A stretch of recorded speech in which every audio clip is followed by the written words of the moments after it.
चरणों पर सुमन श्रद्धा के अर्पित है। मेरे गुरुदेव चरणों पर सुमन श्रद्धा के अर्पित है। तेरे ही देना है जो है, वही तुझको समर्पित है। मेरे गुरुदेव चरणों पर सुमन श्रद्धा के अर्पित है। न प्रीति है प्रतीति है, नहीं पूजा की शक्ति है। न प्रीति है प्रतीति है, नहीं पूजा की शक्ति है। मेरा ये मन, मेरा ये तन, मेरा कण कण समर्पित है। मेरे गुरुदेव चरणों पर सुमन श्रद्धा के अर्पित है। तुम ही हो भाव में मेरे, विचारों में, पुकारों में। तुम ही हो भाव में मेरे, विचारों में, पुकारों में। बना ले यंत्र अब मुझको, मेरे सर्वत्र समर्पित है। मेरे गुरुदेव चरणों पर सुमन श्रद्धा के अर्पित है। मेरे गुरुदेव चरणों पर सुमन श्रद्धा के अर्पित है।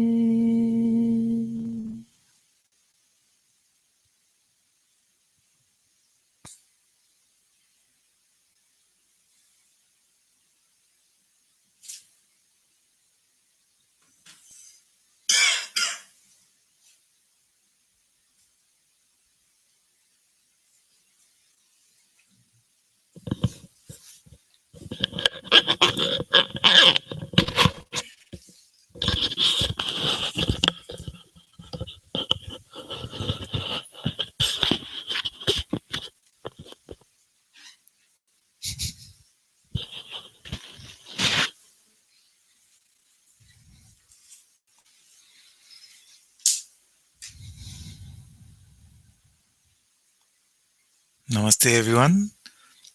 Very warm welcome to Satsang this afternoon. Sadhguru Shri Muji Ji ki Jai.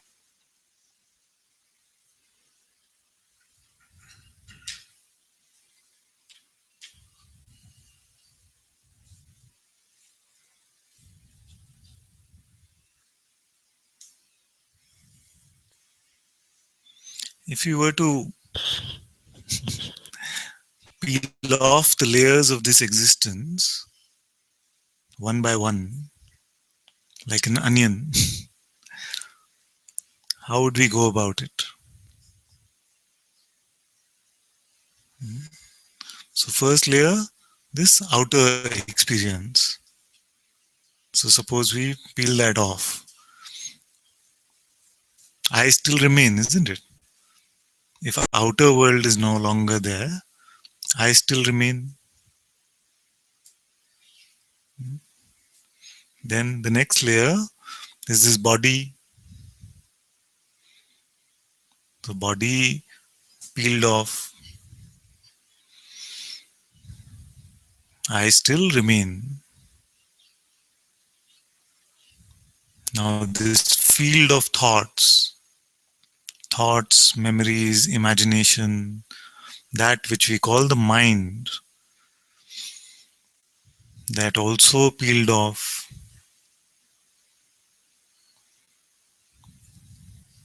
I'm still here.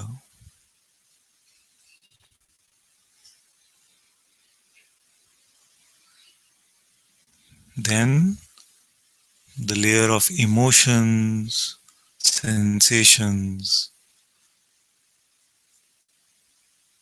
Suppose that is also kept aside. Still I am.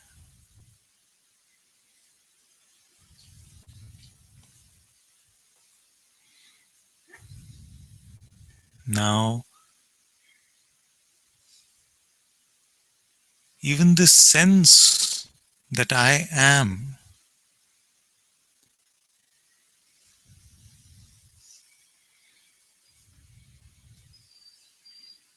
if we keep it aside,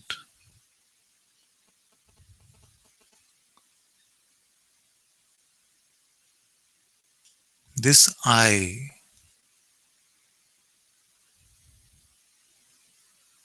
that remains, when all these layers are deconstructed,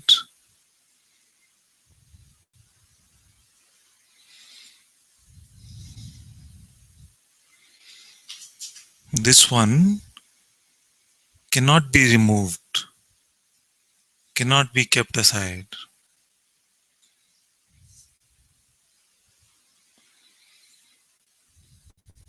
So naturally it is present here.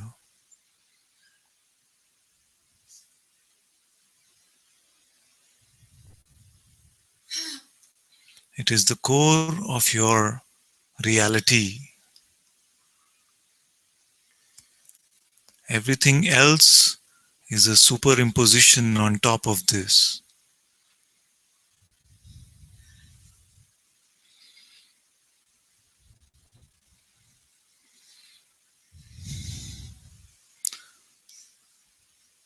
We make the mistake of trying to go outside to find it, trying to make effort to find it, to do some practice to find it.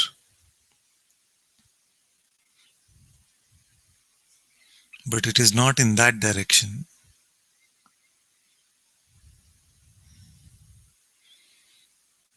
It is the simple looking at that which is looking itself.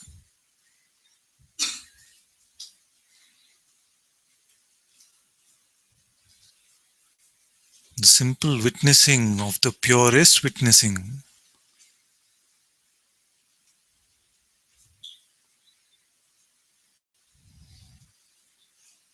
It never went anywhere. You did not lose this. You cannot lose this. That which cannot be lost needs no effort to find.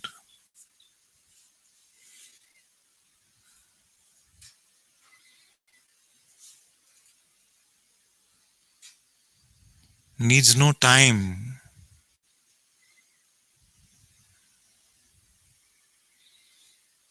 Simpler than simple.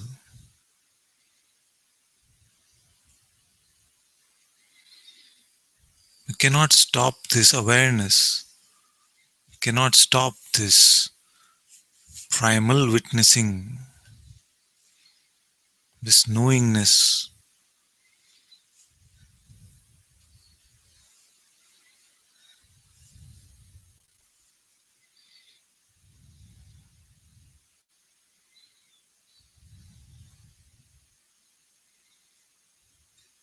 No steps are needed.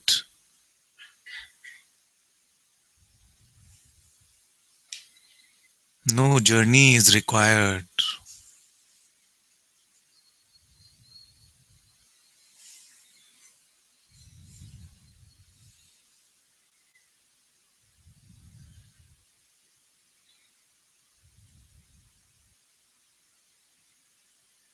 Find out what cannot be kept aside.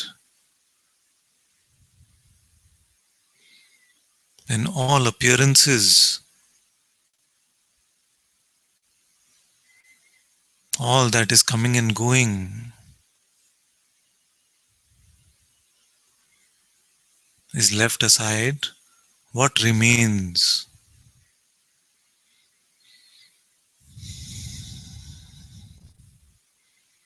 And in the little time that we have left together now,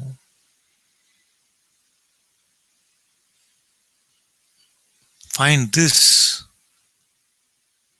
the witnessing of all appearances.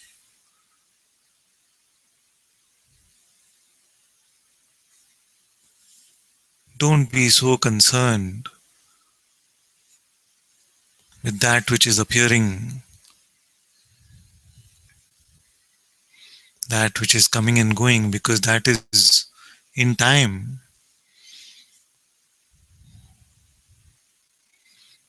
That will be born and it will die.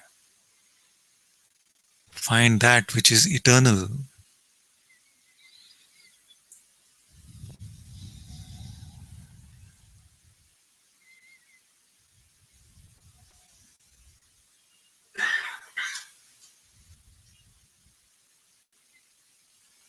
Who am I?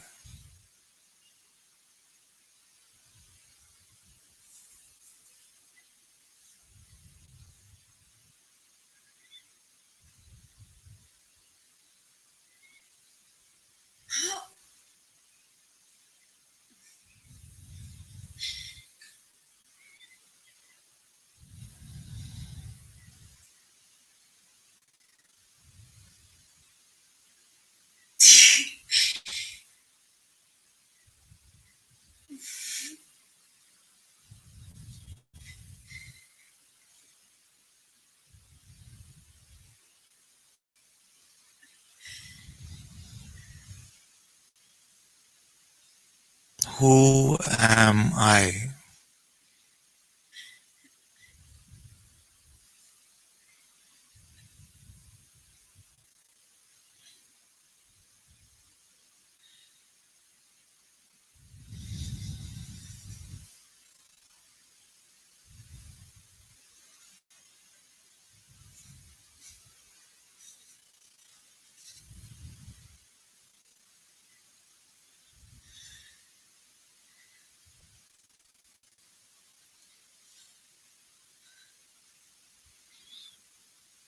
Who am I?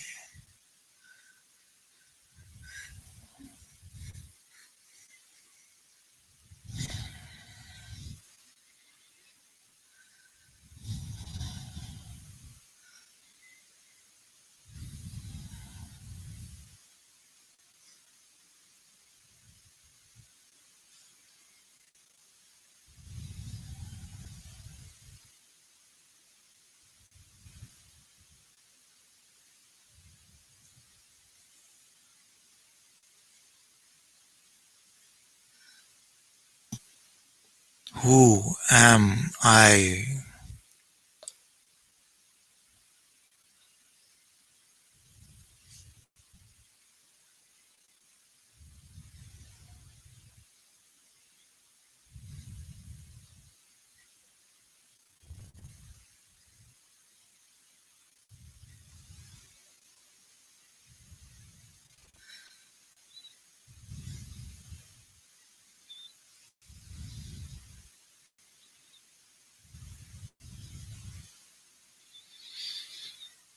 Where am I?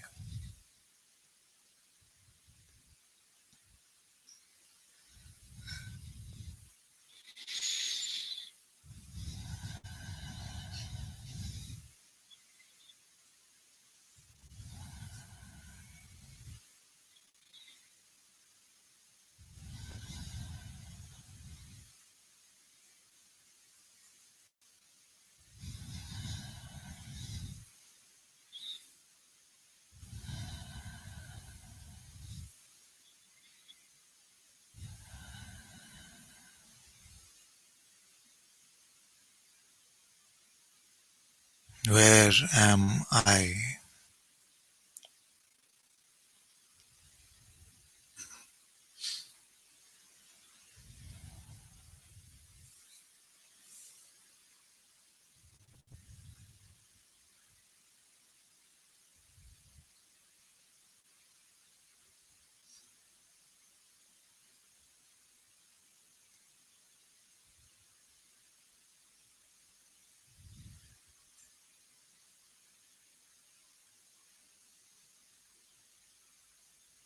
What am I?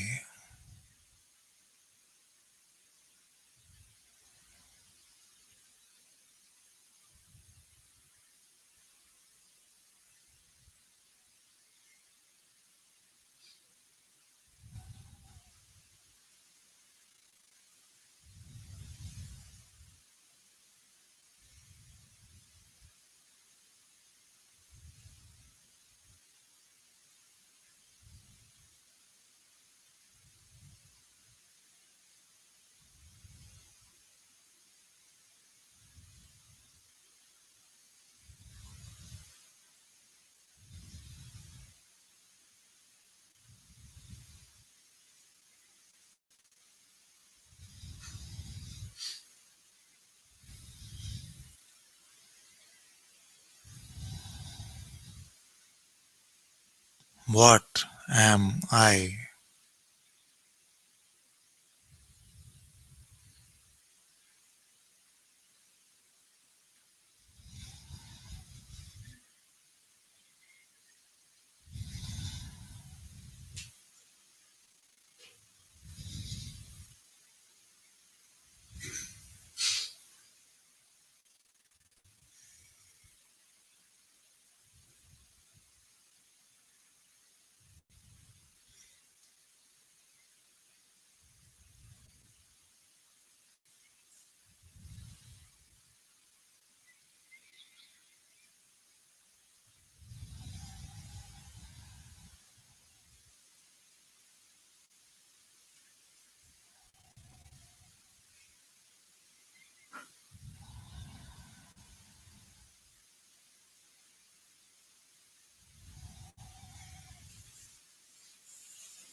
Who am I?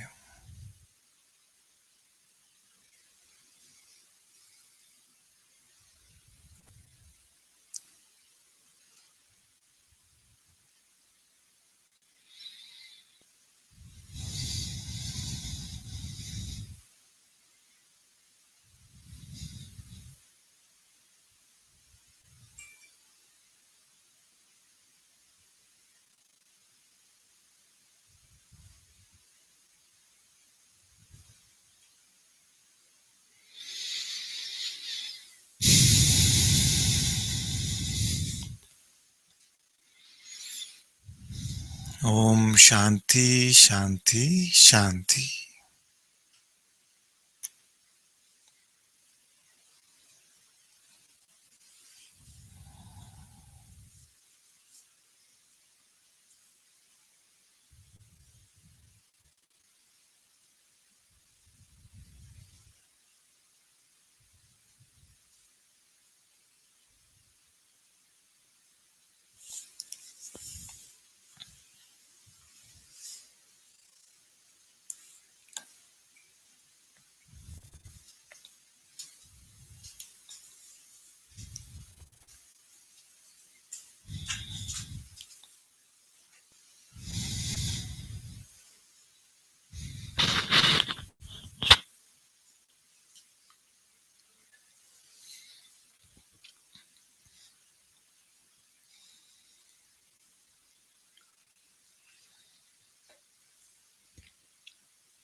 in the morning, um,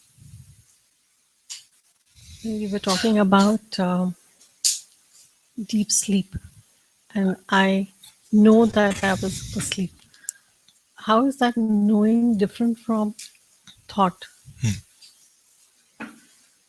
How how do I how can I say I know this, and no, that's just a thought?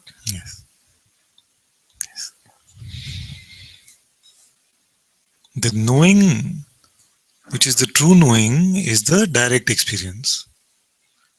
You see? Mm. So, the knowing of the existence of these flowers is the direct experience. Right. The reporting that this is a flower is a thought. Okay. You see? There's a seeing of the flowers, Right. which is not a thought. Yeah. You see? The seeing of the flowers is not a thought. To be able to make a report about the flowers is the thought. Could we use some more Yes, examples? yes. So the seeing of these flowers is direct experience. If I ask you to describe the flowers, that comes from thought. How is that coming from thought? You're just using words to explain what you Yes, yes, experienced. yes. So these words are what thought provides.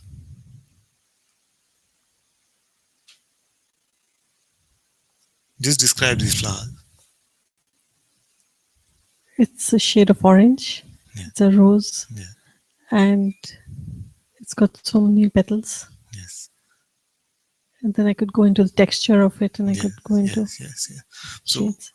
this is not the direct seeing, isn't it? This is the reporting of it. Yes, Yes, but it's a reporting of it. Huh. exactly. Same way, sleep is a direct experience. Correct. You see, a child which has no language also has the experience of sleep, isn't it? For thought, we need language. Mm. So before a child picks up language, it still has the experience of sleep Mm. and the experience of waking up. Mm. And that experience is not changed for us. As we have gone along, we have had Correct. the experience of sleep and the experience of waking up. So when we say we are talking about this direct experience, this knowing that sleep was here, without the term necessarily sleep, because that term depends from language to language. The term changes, the label that we use changes, you see, but the sleep itself doesn't change. So one who calls it sleep is an English speaker. One who calls it something else will be the speaker of some other language. No, So that is in the this case, labeling. it's clear. Yeah. But when it comes to other things where we say, no, that was a thought and that's not a knowing, isn't it then coming back to the same Yeah. thing? So that is a little different. So how that is that I can sit and infer what the height of Arunachala must be, Hmm. because it seemed like this Ramana Towers is this height, this seemed like so much multiplied by this much. So these are mental inferences, Correct. you see. But to go and check for ourselves directly that this is the height, that is the direct experience. Hmm. That's what we mean, you see. So mentally inferring that there must be a witness, or using a concept, yes, yes, of course, there must be a witness, is different from the checking there is a witness. So that is what I mean by we're not here to take one set of concepts and replace with another set of concepts. Right. Now, the person Hmm. is never a direct experience. It's only an inference. Hmm. You see, Hmm. that in itself is a great discovery. Hmm. To see that the person is not a direct experience, only an inference, means that it cannot be directly perceived, directly experienced. Therefore, we no longer rely on our mental inferences. We just see for ourselves that no person ever existed, isn't it? Yeah. So, this is directly experienced that no person ever is. It is also directly experienced that the presence that I exist is here. Mm. That is also direct experience. We don't Yes. need a mental inference there. True. You see? It is also direct experience that I am aware. No, It's this okay, yeah. We can take a lot of okay. time on This this. was It's going to fine. be my Yes, second. yes, So when you asked Kavita in the morning yes, about are you aware, yes, and not what you aware of, are you yes, aware? yes, Yes. And yes, then there was also that okay, it's a knowing that yes, I'm aware. That's it. yes, yes, And we just stop at that. yes, Not aware of this or aware of that. exactly. So I'm aware. And then you mentioned about just keep checking this every now and then. Yes, And so could we go into that a little more? yeah. Checking it Just and like this. Am I aware or who am I? Either of these questions will come to the same point because at the root of who am I is the same seeing of awareness itself, awareness of awareness itself. We can go through it step by step if you like. okay.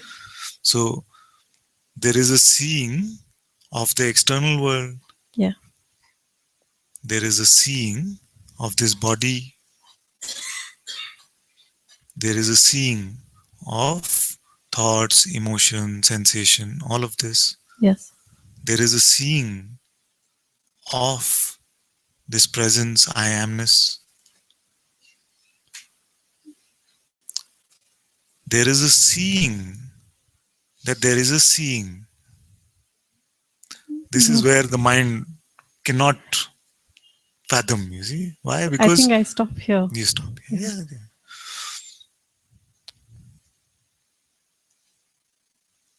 Because it is way too simple. And I know this one, every time I say it, it's irritating to the mind. You see? But actually, we say I am aware. That means there is awareness of awareness. I am aware means what? That awareness is here. You can say it in another way. What is the meaning of I am aware?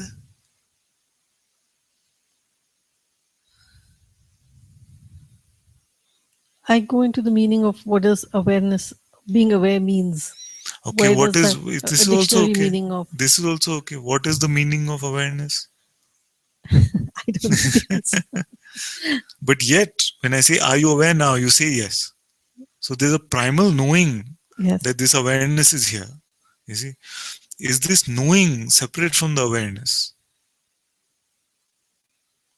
And let me slow it down because it can seem like it's too fast. We say, I am aware. This I that is aware is not apart from the awareness itself. When I say, am I aware now or I Yes, am aware now, it doesn't seem different. It seems the same. exactly, exactly. So then the only question to be asked is this I that is aware, is it separate from the awareness? Is there an entity I which is aware, or is it just awareness which is aware of itself?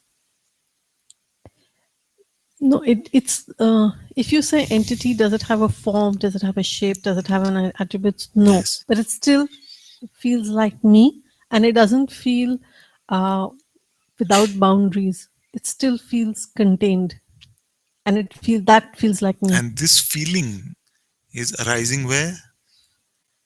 Inside of me or outside of me? This feeling that something is not infinite, something finite is here, is arising within which space? The location is like somewhere around my body. I cannot say inside my body, but Yes, it's here. yes. And this here is where? It's here. Is it here spatially like this, like an aura around the body like that? uh, no, No, it's not this realm at all, no, no, you no, see. no. So there is another space which is not in this space, that which I call the space of being. That's why I say use every experience to check where is this experience being experienced. I try that, Yes, whether it's a sound or if it's a sight or yes, anything like yes. that.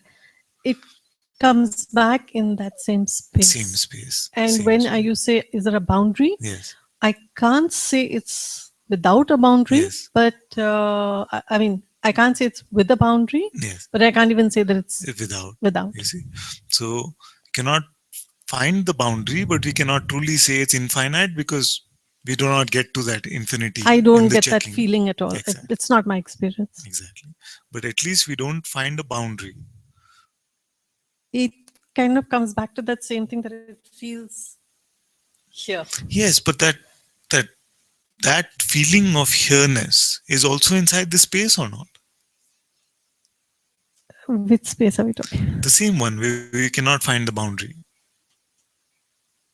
No, it's I and it's happening in, it's all one. I don't know if I'm It's right. okay. We can see. So these words are being heard in the same space they are experienced or no? They are. Sometimes I'm not very clear. Is there a me who can hear them and it's very close but it's still separate? Yes, but we can check Or now. Just now we can check. So these words now, where are they experienced?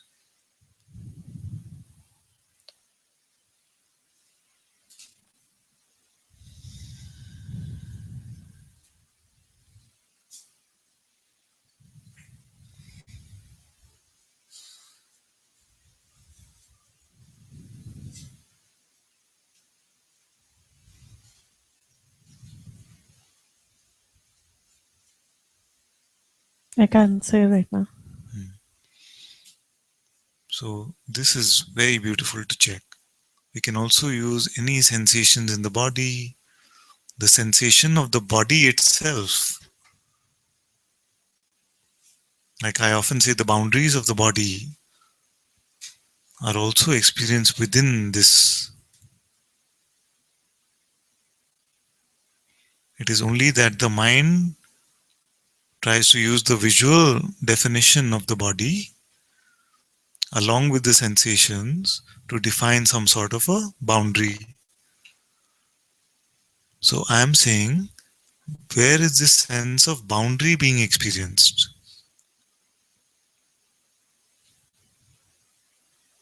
And I see that it is experienced in the same space of being, of I amness.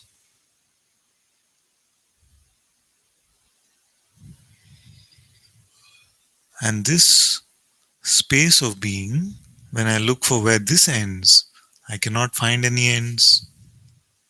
True. But everything is experienced within this me, if you want to call it that.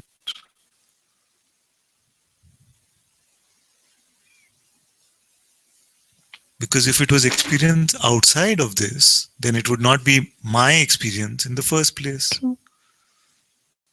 So if the body is also experienced within me, or the boundaries of the body are experienced within this I amness, then it cannot be that the boundaries of the body define the boundaries of this I amness. Because there's so much more which is also experienced in this I amness.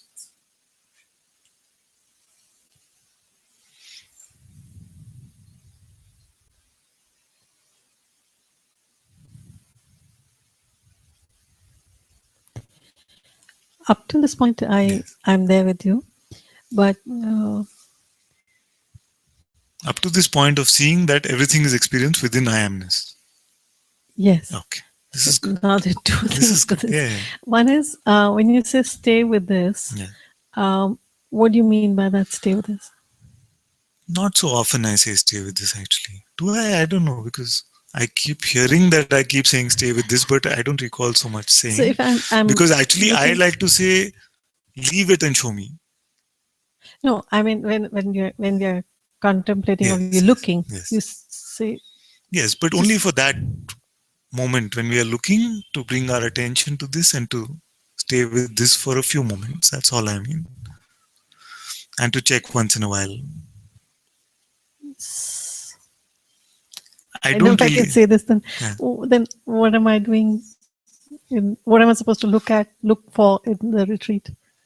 Yeah, it's just this. In the moments where this inquiry is happening, either with you or with anyone else, we look.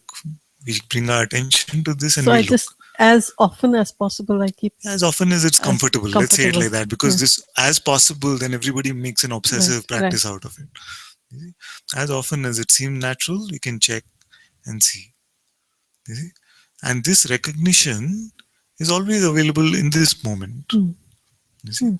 So then that's why I was saying earlier, the point is that every time this recognition comes that I am this, then then the beliefs about the false beliefs that I had about what I am, they get chopped away.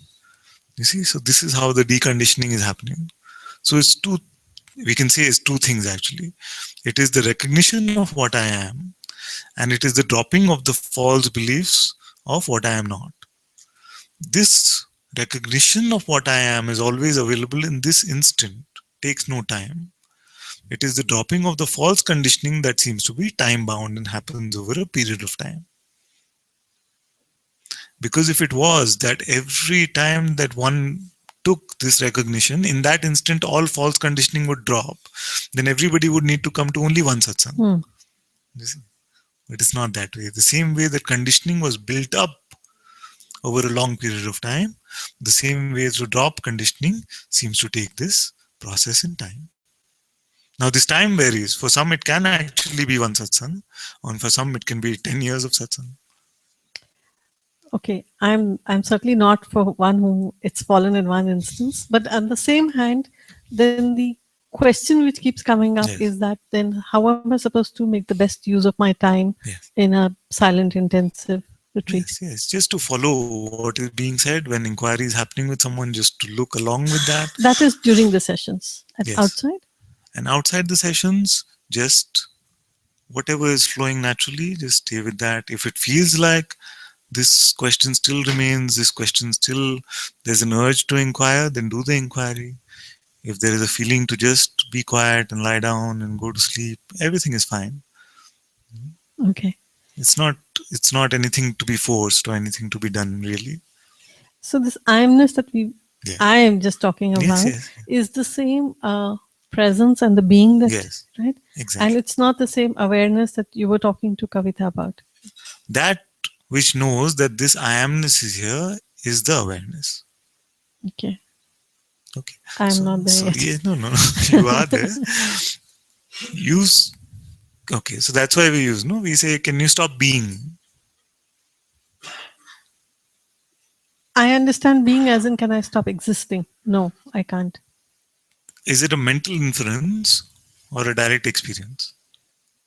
So what I mean by this is, you must really try to stop being. When I say, can you stop being? No, I can't. You can't. So you know this, no? Yeah. This knowing is awareness. Before you can give it for mental analysis, it is already there. You know this. This is undeniable. So this knowingness itself, which is formless, is awareness. But when I think about being and about I am presence, and when we talk about the world comes into existence, all external objects and feelings and emotions, everything comes up when being In wakes up. being, yes. Yes, but for me, it's when I, Yes. which is still feels like I, for want of a better word, the individual. So it's not the being which is But the perhaps. individual is never a direct experience, we said, no? It's only True. an inference. So now, must we continue to rely on a mental inference, or should we rely more on what is directly experienced?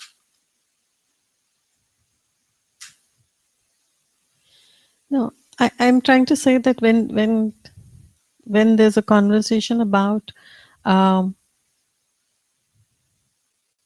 everything appearing, everything being there only Yes. when the beingness Exactly. wakes up, Yes.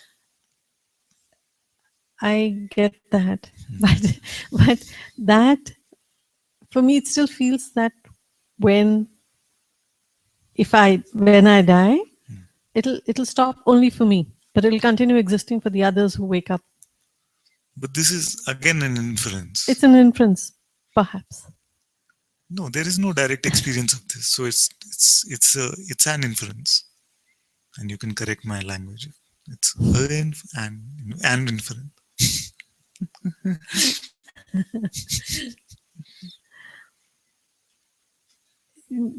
Yeah, but that's what it Because feels like. okay, so let's compare with the closest direct experience we have, which is the experience of sleep. Yeah. So when sleep happens, does anyone else exist? No. No. So when you die, then how can anyone else exist? No, what I'm trying to say is that when we're talking about this thing about beingness and all that, it still feels that it's all from Jasminder's perspective.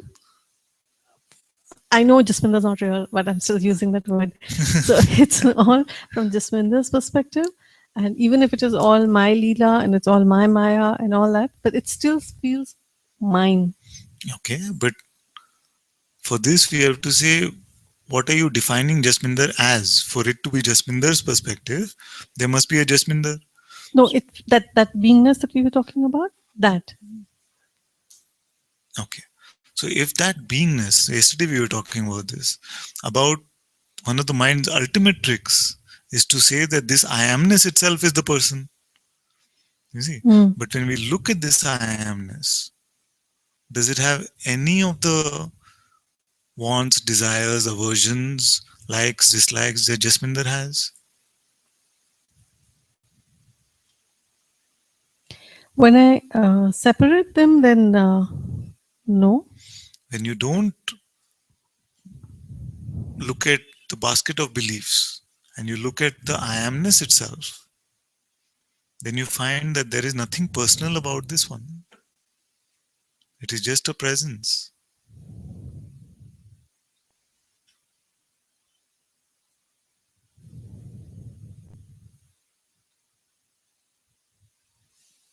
Right now, yes. Anytime you check, this will be the case. It's only when we infer, it will not be the case. Every time we check, it will be the case. You see? So if upon checking every time, we see that this is the case, then ultimately the false inferences will be dropped. This is like the example which I take. If you always believe the sun comes from the west, then first time if you see it comes from the east, you might still say maybe today is an exception. Or right now, yes, but it might not be the case. But if we check, and upon every checking we find, oh, it's east, it's east, it's east, then there comes a time where the false belief is then dissolved, dropped off. This is like satsang. So it can be that first time someone checks, sun is done. All the prior conditioning, the false belief of sun coming from the west drop. Sometimes 10 times checking, sometimes 100, sometimes 1,000. Like that. Depends on the power of the belief in the false.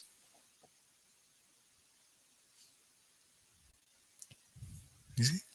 So like this we can see that Jasminder actually is the definition of a person with a certain set of attributes. Likes, dislikes, ways of existence. But for this presence, we don't find any of this.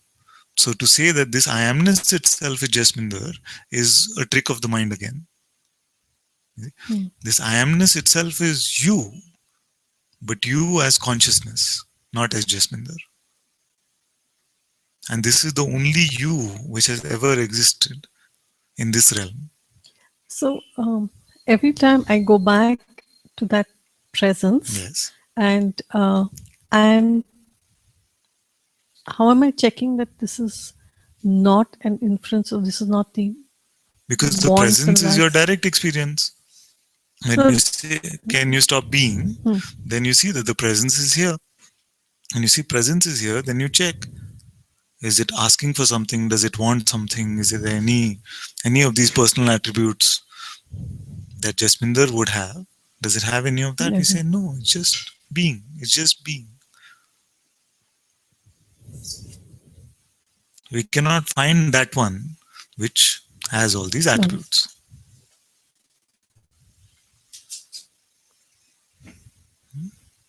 I think I'll be back. Okay, it's good. It's good.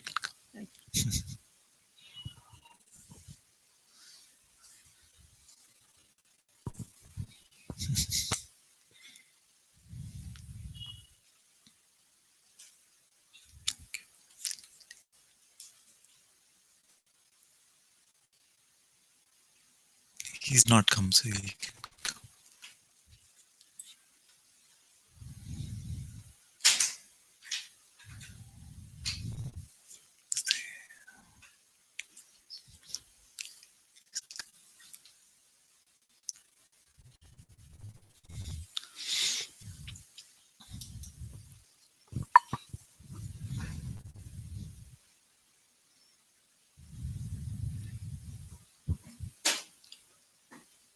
Oh, namaste. Namaste, my dear.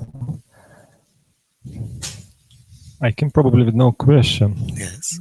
So, because if there is question comes from the mind. Yes.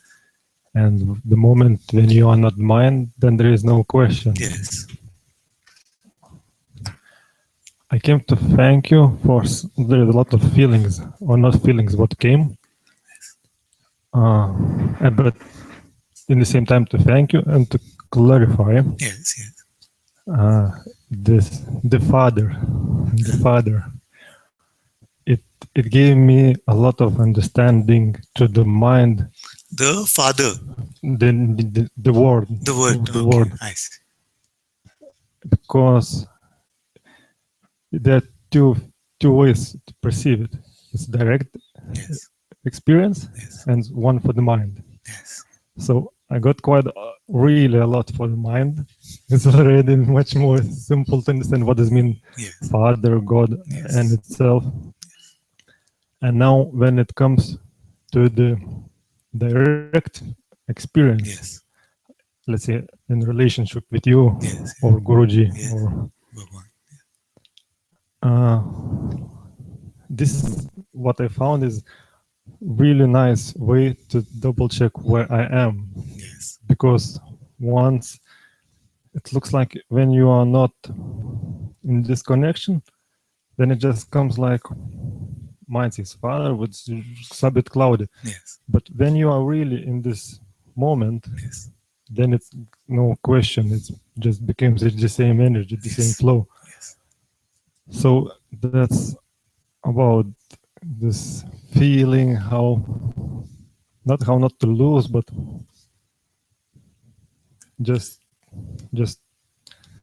to be more rooted in myself, this fatherness, because what I feel is probably most important in this finding Yes.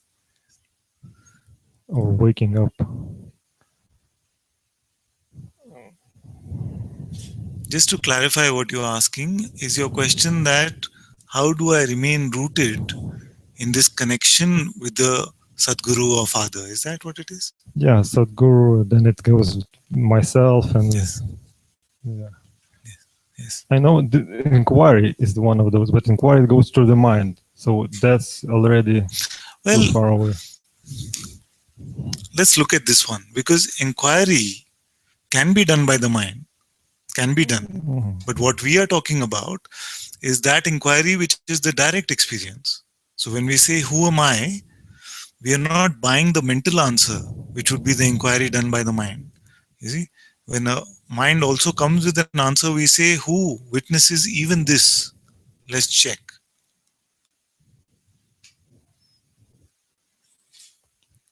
And then it starts to be direct feeling. Yes, it's directly experienced.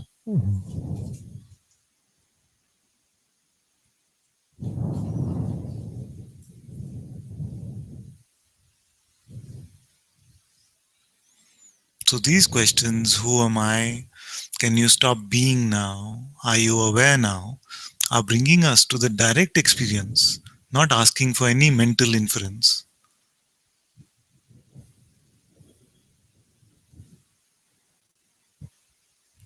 In fact, the way the question has been designed, can you stop being? Are you aware now? Gives very little room for the mind to maneuver, you see. Very little room for mental answers. Yes. So in this way, kind of, yeah, I am what I am what I Yes, am. yes, yes. So when we say, can you stop being? Mhm. You say, this being is here. I am that I am. And now comes the question: what's about you, as a father? As Yes. Your father, your master, Mhm. and this being will smell the same. You know this, what I mean? Will smell the same. They carry the same energy. energetic presence, the same accompaniments of peace, love, and joy.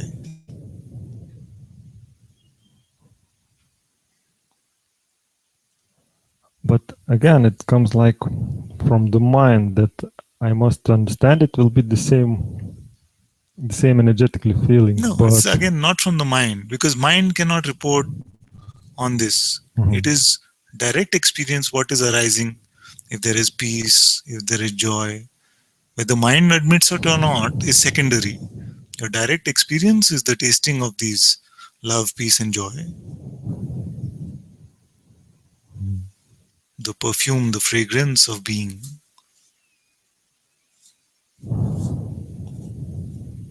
let's say now, yeah, let's Right feel now. now. Yes, right now. Like the smelling of the rose is not coming from the mind. It's direct. You see.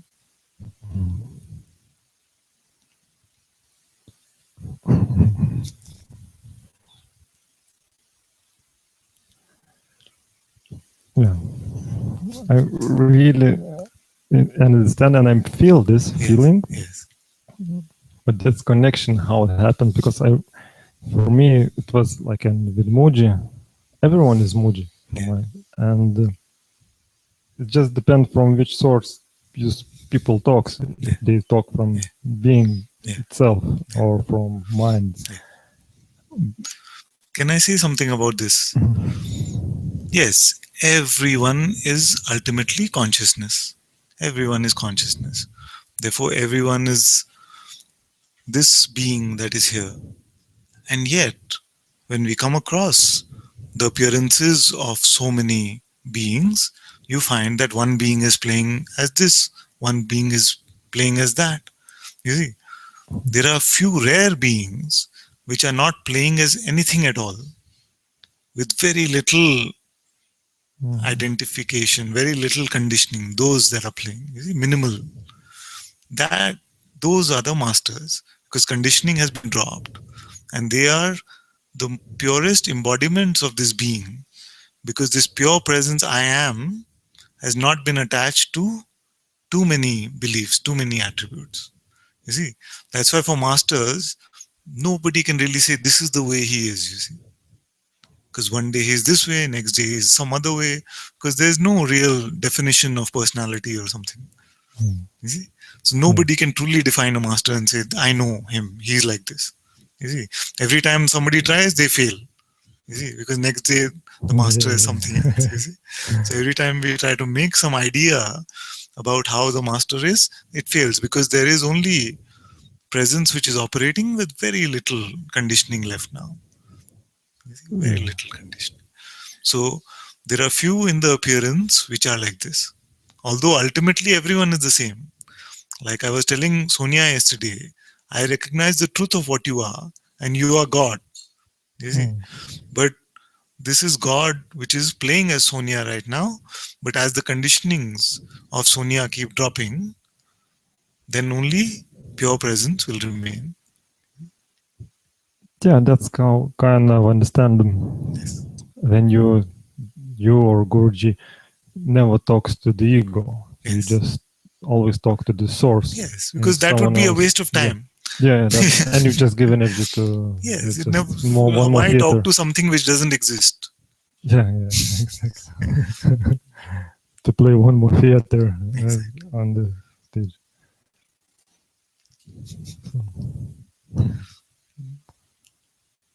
As I said, there is no question, Yes, probably yes. because. What, thank you. Thank you. Thank you.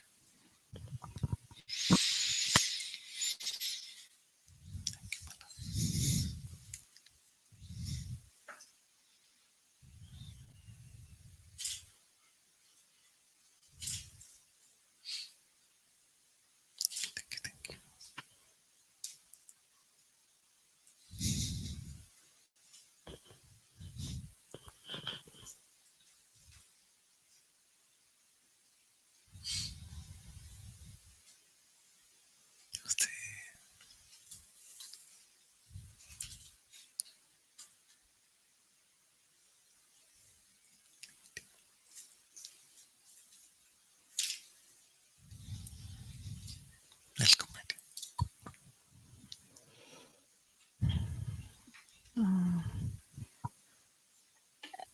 I wanted to clarify Yes. at that moment, and then he came, and then I said, "Oh, I'm going to forget this," but then I said it's perfect because mine wanted to retain. So then I said, "So can." This is very good. So we come fresh. No? It doesn't matter what happened even 2 seconds ago. Right now we are fresh.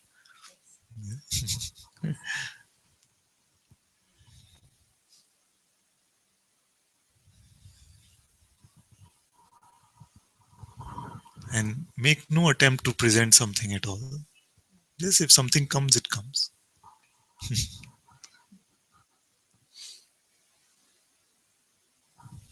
It comes this Yes. very deep gratitude, Thank you. so much blessings. There's so much love that emanates from your being, and that's what made me fully trust in being here. And I've never seen a video of yours or Yes. anything. I just encounter your gaze at Yes. Swatantranan Sashram like twice, and there was something. I went to one satsang, Yes. couldn't listen anything, No. then a second one, and then I was like, no doubt of many things that you have said are here with me. Yes. Thank you for that so Oh, much, so welcome. so much.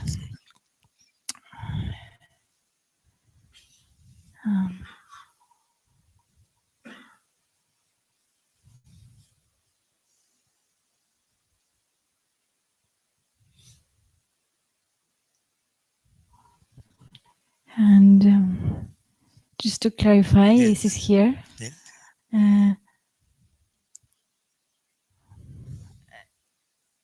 Every sensation, the experience that I am, Yes. it's from the being. Yes. But to see that is only awareness. This perceiving of phenomena is also being. That's what I call the phenomenal perceiving, so it doesn't get confused. You see? So it's easier to do if you eat a biscuit. Then you get the taste of the biscuit. Only in the light of being can this taste be experienced. Isn't it? There's a knowing that this tasting is happening.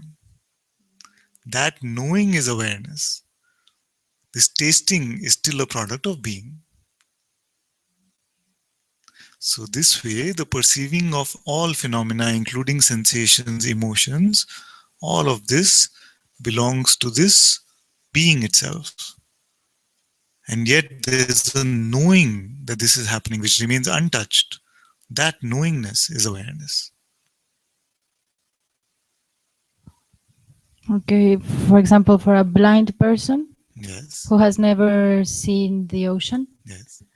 and we're sitting together, and I see with my eyes closed, I see like I can see the ocean Yes. with my, and the other person can also, Yes.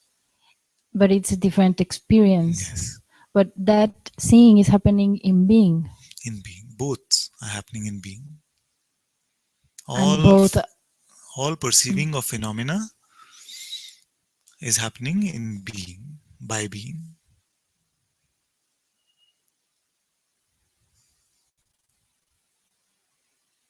And this is, I'm very happy you brought out this point, because this point confuses a lot of people. That's why I make this term phenomenal perceiving, just to make sure that we're talking about this tasting of phenomena, this experiencing of phenomena, which is a product of being itself. We're not, the knowingness is uninvolved, and yet it knows that this is what is happening.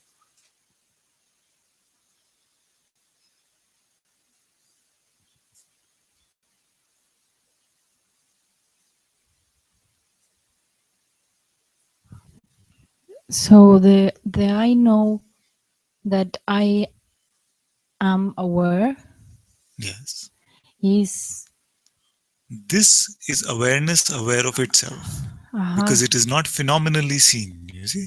yes, It's a non-phenomenal seeing. yeah. All phenomenal seeing belongs to the being. But the being is phenomenal. The being itself is phenomenal. The root phenomena. You see, it is like the boundary between the non-phenomenal and the phenomenal. It is the root phenomena, the Om, the I amness, the primordial. You see, It could be in a way like the being is the body and the awareness the eyes. Like for when I am in the yeah, store and I just want to come back and not be person, because sometimes, and just to come back, it could be, it feels like that. But I want to clarify, not to be mixing or mind coming. maybe a clearer one is that the awareness is the witness of this movie which is playing, and the being is the light of the projector as well as the screen and the movie itself. You see?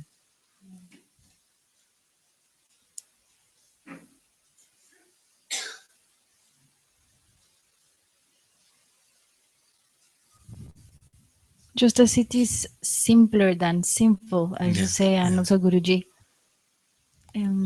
Sometimes I say, okay, as you say, occasionally verify. Feel that mind is making it a little bit difficult. Like, okay, Yeah. do I need to sit and then breathe and then come back? And this clarifying is because it's an instant. Yes. And what came was like this sensation of I am is very strong, the being. And then the eyes who sees that is the awareness. It's, Something like this. yes, Something like it's that. not mine. So let me tell you that I have given you three main keys. Three main keys. The first key, because you are free right now, the reality of what you are is free, but you have the power to pretend to suffer. And how you have the power, how you use this power, is only by believing your next thought.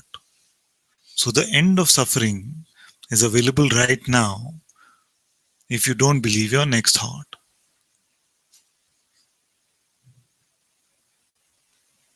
This is the first key. Then you say, okay, so this is the end of personal suffering. I see that I cannot suffer unless I pick up a thought. But what about consciousness or God or being? Can you show me God? And I say, yes. I show you by asking you this question, can you stop being? And you find that the presence is here. And this presence is the light. When it comes on, then this entire manifest creation starts to play. When it goes off, there is nothing, no phenomenal existence then. You see? This is the I amness. So In the Bible it says, God said, I am that I am. You see? So this is that discovery. I am that I am. Then you say, but what about the absolute, the self? And for this I ask you, are you aware now? And you say yes, but you have not had a phenomenal experience to say yes. It is prior to that. This is awareness aware of itself, the knowing of awareness, or the knowing of the knowing itself. No mind can fathom this, but in reality you cannot miss this. So the struggle is only the mind trying to understand this, if there is a struggle. Because very naturally, like a child, you say, yes, I am aware. This I that is awareness only. Because no entity can be aware. You see? So with these three keys, it unravels this entire seeming spiritual journey. You see? The disillusion of the person is the non-belief in the next thought. No person can exist unless you believe your next thought. It doesn't even exist then. It exists only as a pretense. But you cannot pretend to be a person unless you believe your next thought. That's why I say, you want to see God pretending to be a person? Believe your next thought. You see, that is the only way it can happen. Then I say, this experience of consciousness, I want it to be my direct experience. How to find it? Now this inquiry is very cleverly designed, because if I said, go find your being, then it seems confusing. Is this my being? Is that my being? My being is not clear. That's why I say, can you stop being? So when I say stop being, it becomes clear. No, this being is here. I cannot stop. You see, this is a very quick way to come to the direct experience of beingness. And then the last question we can ask in two ways. First is, am I aware now? Which is so clear, awareness aware of itself. Or the second way to ask is, who is aware even of this being? I. This I that is aware of this being is awareness itself.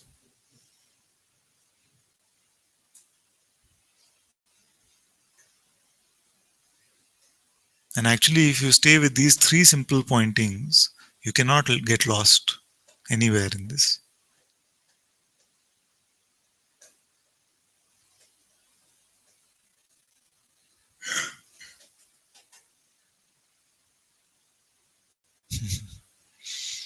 I've tried to create a mind-proof design. You know, like we say, foolproof design. The mind is a fool, so mind-proof design. And yet it comes with some tricks, obviously. That's his job. Anything else is mind. Anything else. We can is say mind. like that, yes.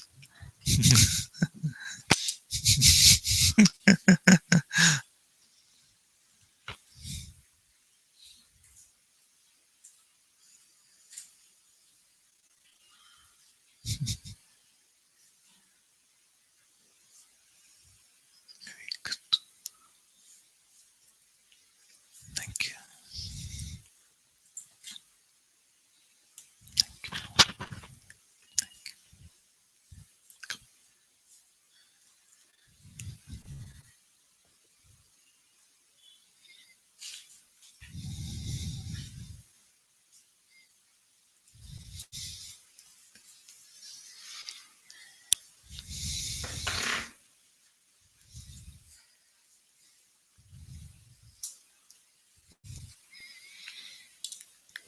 I'm afraid, Father. It's the only thing real that it's happening for me in this retreat. All the other things I say are nonsense. And mine trying to fighting to survive. Also the guilt I was feeling. What is the only real thing? The fear. The fear is the only real thing that you are experiencing. Mind losing power. The good thing about this inquiry is that even the appearance of fear can be used to find out who you are. So we are not to fight it. We look at this fear and say, who witnesses even this fear?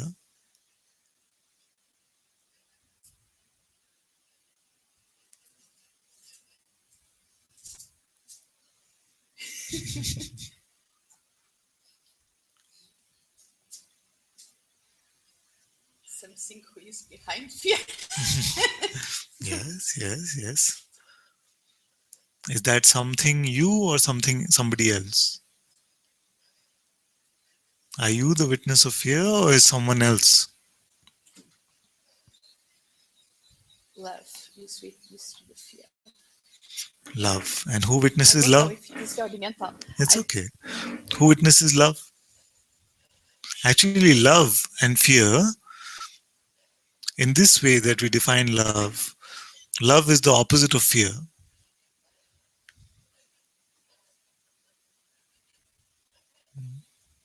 So if love is here, then fear cannot last.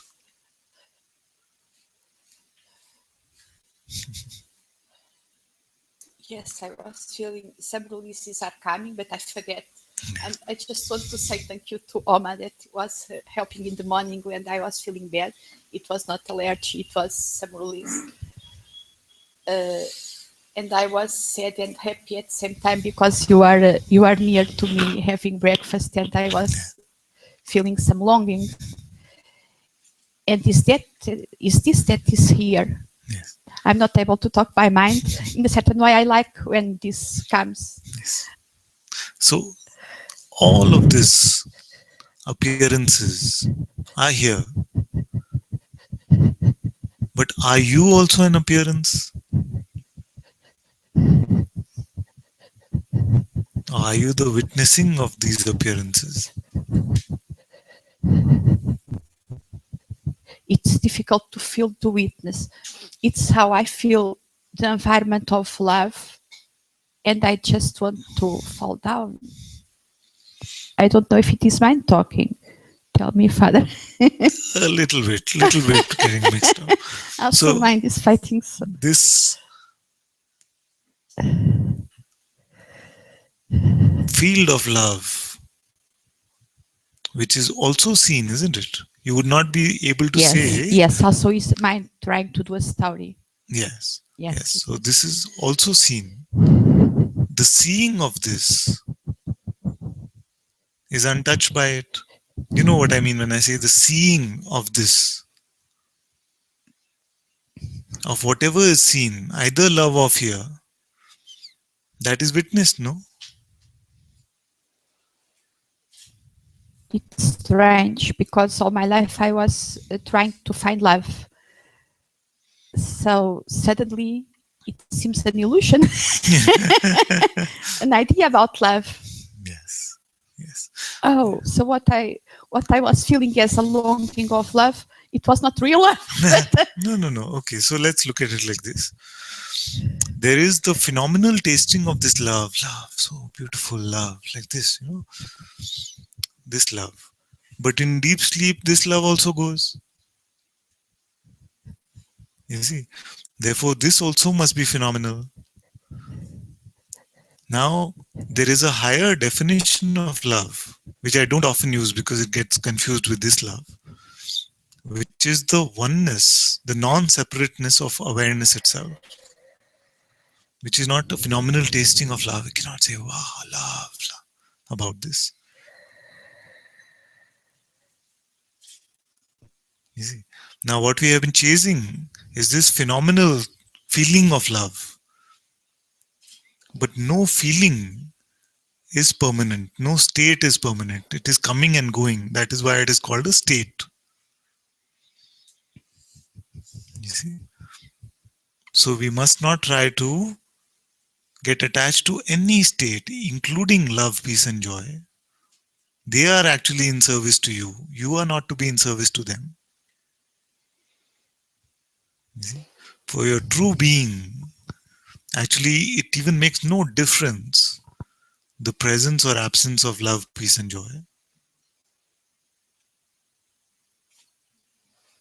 Yes, what was coming after lunch, I went into the ashram and a big guilt came concerning What to came? you. Guilt Guilt came. concerning Yeah, to yeah, you. yeah. I was trying to avoid this guilt because you are not judging me. And suddenly, in the moment, it was important to feel. I don't know if it was important to Yeah. express, because now I'm feeling it's not so important. Yes. It is past. And after it came this sensation, I am so happy near you and this family. Yes. But also it's an attachment, perhaps. I never was feeling this kind of love, but it's I am on dependence on this sang and on you for feel this of you as a physical form. Yes. And Yes. perhaps we are in a Yes, certain this- way. Yes. The mind is a trickster. And what it does is, it tries to use spirituality on this first. So it says, oh, Ananta says, don't be attached to an appearance, but the appearance of Ananta itself, then I should not be attached to. Huh? I say, you can drop the appearance, the attachment to the appearance of the master last. First, drop attachment to all other appearances. Otherwise, the mind plays this trick on you, you see. It is safest to have an attachment to that one which is not attached.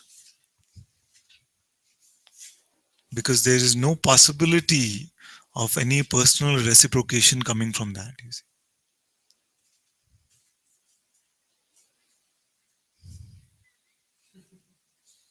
You see? So even this will get dropped off with the grace of the master, but don't fall into the trap that first I must drop my attachment to the form of the master. Drop attachment to all other form first, then drop this one. And that final dropping is also the master's But problem. also there are some fear of the attachment to you also as a form. There are also here Yes, yes, the guilt, the concerns to the love yes, by the form. yes. But this also will not last. Because that's why, like my master says, it's okay to be attached to those who are unattached. Because for it to convert into something sticky, there has to be something where attachment meets attachment and it has to engage in that way. You see. Now, from a master, you will not get that. So, this will also be burnt in the fire of satsang. But don't need to worry about it so soon. First, let's look at everything Now, else. because I want to my feel free to feel attached to you, because I was escaping from it, so I don't I don't need to explain a lot of things.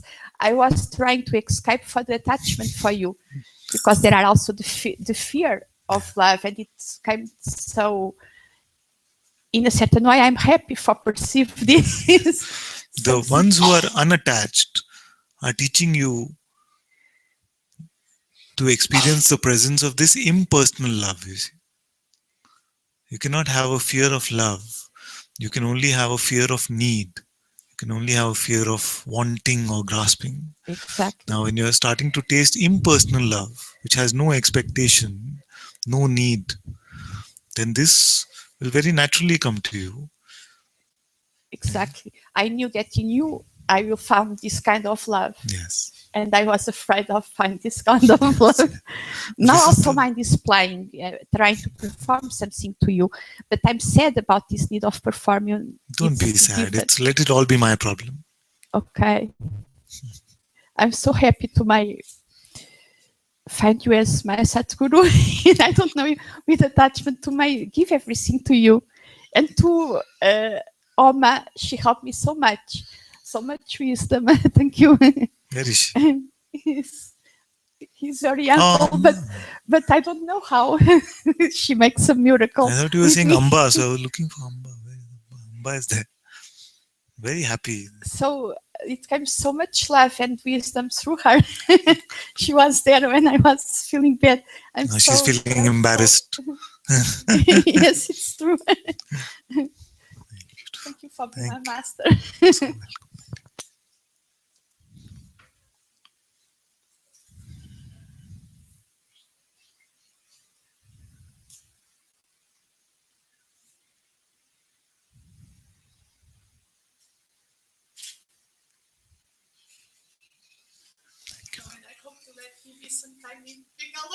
Yes, yes, of course. Of course.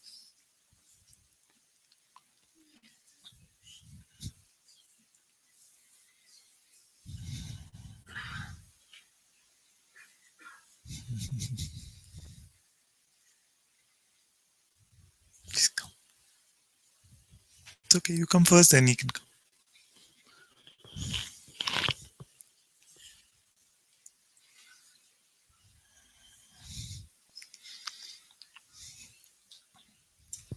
Thank you so much. So welcome. It's a quick, practical question, I think. Uh-huh. Well, I guess my mind is making this a problem. Mm. I feel like, thanks to you and thanks to Muji, I'm able to tap into whatever this is more. But I feel like once I touch it, like 5 minutes later, I realize I've been thinking about like nonsense, like how many French fries can I fit in my mouth? Like, just, like I touch it and then I just go, my mind goes crazy. And so I want to know if like, Is this new or this is like an old habit which is now probably a little becoming both. strong? Okay. Yeah, I think it's easy for me to go off. Yeah. So I don't know if there's, I've been trying to just surrender that. That's a fun contemplation. But do you have like a specific type of French fry like McDonald's or? Any kind. Grapes, I also, yeah. Right? It's actually a fun game. How many grapes can you fit in your mouth? That's really great. You actually tried, is it? No, you just thought of thinking about it. Okay.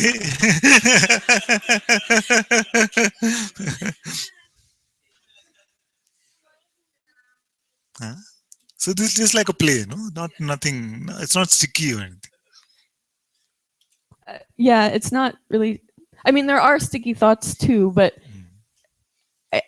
I would like it feels so good and I would like to be able to rest in it, but I just feel like I immediately kind of like jump back and kind of lose it. I know I can't lose it, but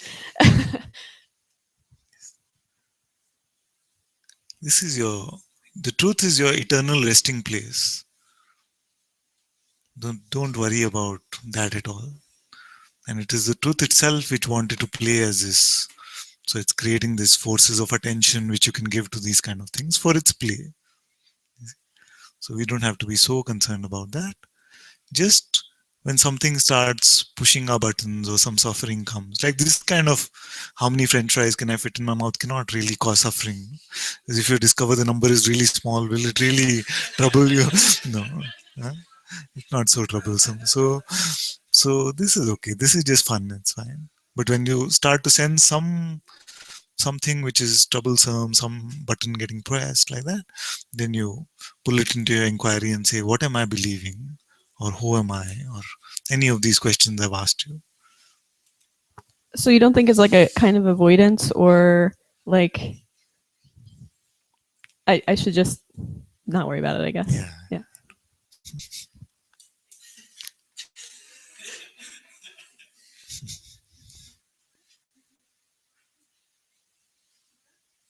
Thank you, my dear.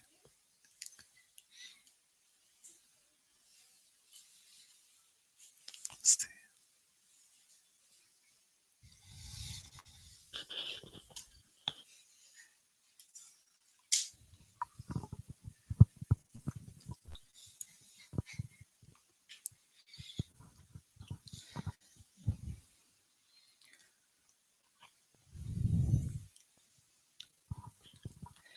Yeah. First thing is I want to be comfortable talking to you. Yeah. Yesterday also, I think 2 days back when I came, maybe I don't know, I don't remember clearly like what I spoke and all that. So the question I had was about the discomfort in the body. So when I want to sit and do the inquiry, so my body wants to move, like it doesn't stay in one position. If I'm sitting, I want to move the legs. So all that like keeps happening. Does that interfere with the inquiry? Yeah, it distracts. It's a distraction. So I actually try to like just before this satsang started, I try to force myself. I try to force myself to sit in one position and do the inquiry. I think it was good. Like I could sit like in one position like for about maybe 20-25 minutes. So after like 10-15 minutes, I could feel some peace and silence, and suddenly something inside like started like shaking, something like wobbling inside, and I know, okay, I thought that some sensation is coming up. I just watch it. So it happened. So my question was like, is it like a good thing to like force myself to sit in one position, be it on the floor or on the chair? I would say that use whatever movement or whatever is naturally happening in the body as part of your inquiry. See, so legs are moving. You can say, who is witnessing even the movement of the legs? Instead of saying, I must bow. You see? So there is no condition for the inquiry. There is no something. There is no way that you have to be to inquire. That is the best part. You see, I used to go to Ramesh long time ago, and Ramesh used to say that, just sit very comfortably, and if you like to drink whiskey, get a glass of whiskey. He used to say it like that. I'm a non-drinker. I've never had any of that, but he used to say like that. That if you like to drink whiskey, pour yourself a peg of whiskey, sit comfortably, and sip on your whiskey, and then ask yourself, who am I? That sounds really weird to me.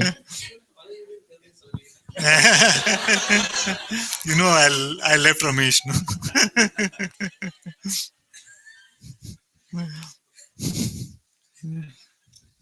But I didn't get like how to use that in the inquiry. Like my Yeah, leg so legs are wants to move. moving. Who is witnessing the legs moving?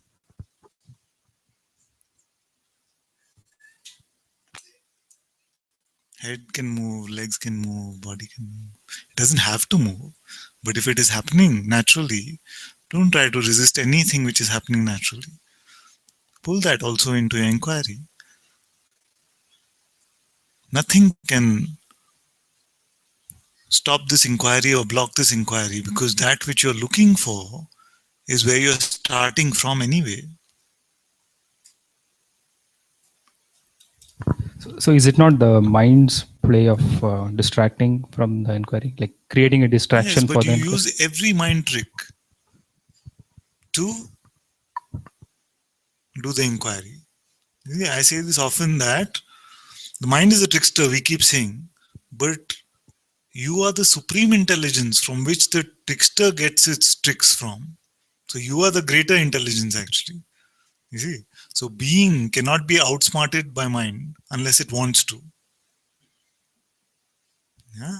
So you now are saying that I want to do the inquiry, which is simply I want to find out who I am. You see? Now body starts moving. You see? So does the I go away because body starts moving? No. We use even that, say, who is witnessing the movement of hands, the sensation of movement, who is witnessing? Pulls you deeper into the inquiry actually. Nothing can cause you trouble unless you set a condition.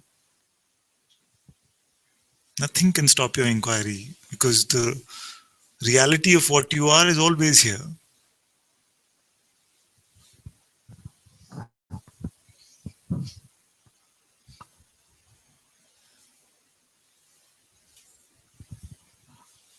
And you can try it right now and see.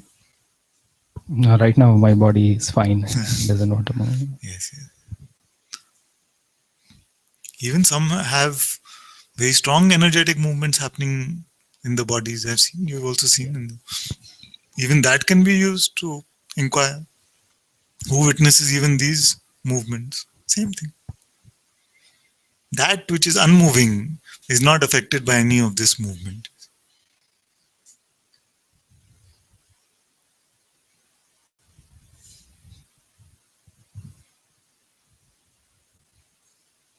You don't need perfect posture. You don't need anything at all. Just the openness to look. It's a sincere question. Who am I? Just this sincerity is enough. This is what Maharaj meant by the integrity. If you have integrity, then the answer will reveal itself. This means the sincerity, the openness to truly look. You're not fooling yourself.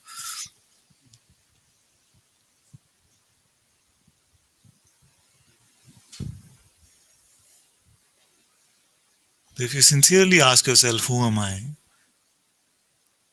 With no conditions attached, then none of it matters. What happens to the body, which thoughts are coming, which emotions start flaring up, doesn't really matter. I think the place where I get stuck is I come to my presence. I mean, I bring my attention Yes. to the presence, Very good. and I'm fine there. You know, Yes. I from there, I can't give strength to the question, who am I? Sometimes I can, and then I. Don't have to push any further than that. To come to the presence and to be comfortable in that is enough.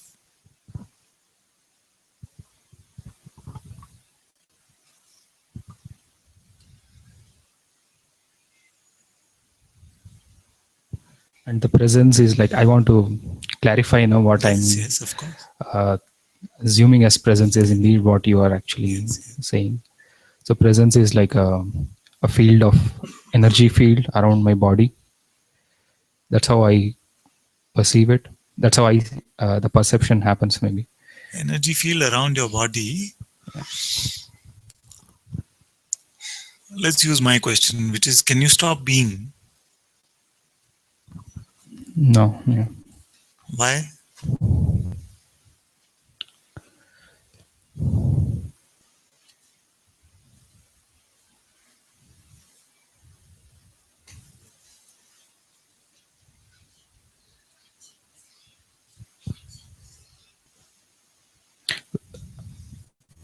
That's the life.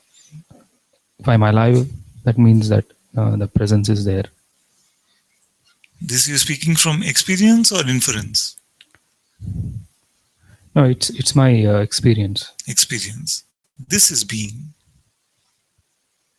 Yeah, so there is energy associated with it. There is It can seem like an energetic sense of I amness, of beingness, like this. Yeah. So I don't have to force the question, who am I, unless it comes naturally. You don't have to force it.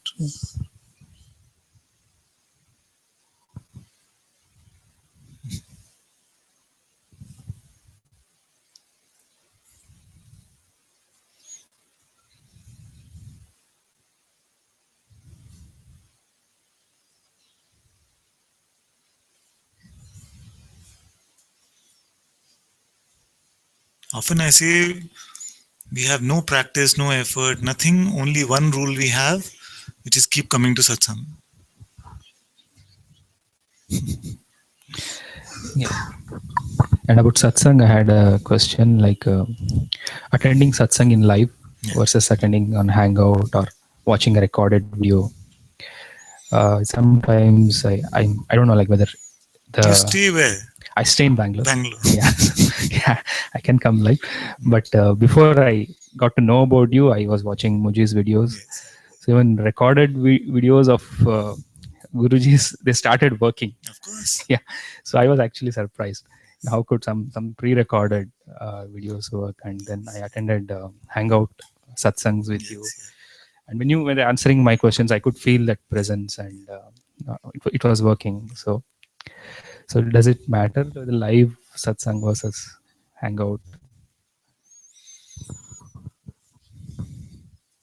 Energetically, I have to say it does matter to some extent. But even in Hangout, even in watching recording, the energetic presence is experienced. The satsang field is experienced. But from my own experience, I have to say that it was very beautiful to watch all of Guruji's videos. It was very, very nice. There was clarity that was emerging, but that being in his energetic field and coming up on the hot seat was also a very, very strong experience. So if life is making the space for any of you to be in the presence of a master, you must utilize that. You must not force it, must not force life in any direction. But if you sense that life is making the space, but we're just mentally saying, oh, actually, it doesn't matter because it's all one and all of that, then we can let go of that and come. You see? But if you find that life is not making that space, then it's fine. I think once I start going to work, like after a few weeks, Yes. that's when it will be a challenge to come and Yes. So that's attend what I live. mean. When life closes out the space, then it's enough. It knows. It's cooking this dish perfectly. It knows the recipe. It knows how much salt, sugar, everything. You don't have to worry about it. You see? As long as you don't keep going back to the mind. You see, so that's why I say that I'm baking nice chocolate cake for you, and if you give it to the mind, you're mixing mud in it. You know? So if you don't keep referring it back to the mind, then life will take care of all of this very well.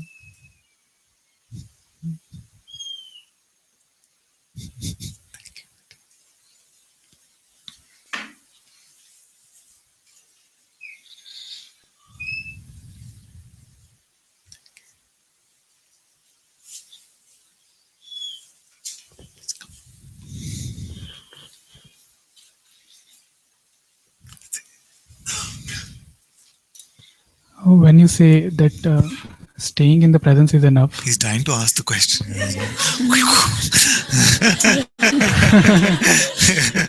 It's good. It's good. okay. So when you say when staying in presence is enough, when peace comes and all that is enough, but uh, in January I think you started asking the people who are coming in satsang. So at that time you ask about awareness and all those Yeah. things. So there the mind comes pull on that you don't know anything. But now you are saying that it's enough. If the question about who is aware of the presence is not appealing, then it doesn't need to be forced. Yeah, it's not appealing. It feels like that staying in peace is enough. In It fact, feels for many, many spiritual traditions in India, the discovery of this Atma, this being, is enough. They don't have any further next step. That which they call self-realization is only this Atma Sakshatkar, which means the coming to the recognition of the presence. I am that I am. but is that but there is a thing above that, right? As you often say, which is aware of everything. Yeah. Yeah, so that means there must be some attraction to the question. From where it comes is in the morning I said in my heart, and I have said it many times, I'm done with the play. Very good. So I don't want to be again and again and stuck. It should be the final thing. I wanted to say to you. The finality is giving up on the I that is done with the play also.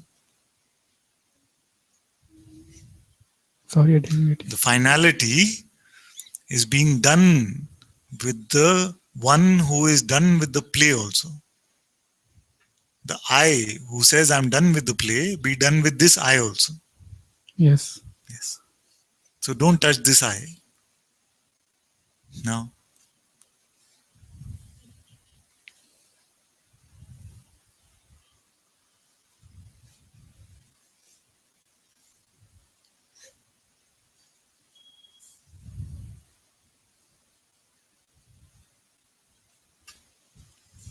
Like this, it is fine. It's Exactly. peaceful. This is Nothing. being done with the play. So the thoughts don't bother much. Yes. Everything is fine. Yes. But awareness. This but awareness is also a thought. This awareness So is either the question is attractive to you or it is not. the only thing is that it may not be the finality or something. So you want the absolute, but inquiring into awareness is not attractive for you. Yes. Then take your time, because the resting as beingness, or just the recognition I am that I am, is the end of suffering, is the end of any rushing, is the end of any wanting, any desire, not even the desire of finality. Is the I am asking for some finality, or it's just content, being, No, I mean, it's not asking. not asking?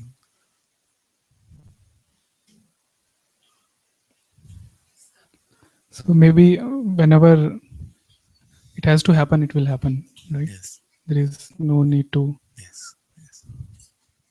There's no need to rush into anything. Just keep coming to satsang. Done.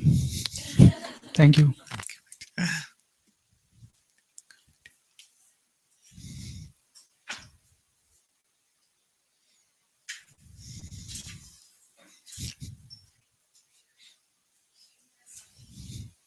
Yes, yes. Yes.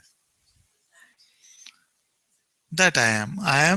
I am that this I am. This I amness itself is what I am. This I amness itself is what I am. That's what I am. What's the time?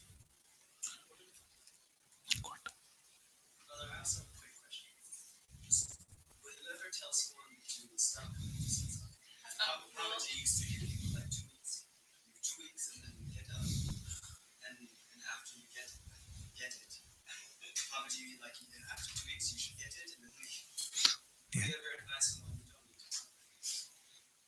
It has not happened so far, but the only way I would envisage it happening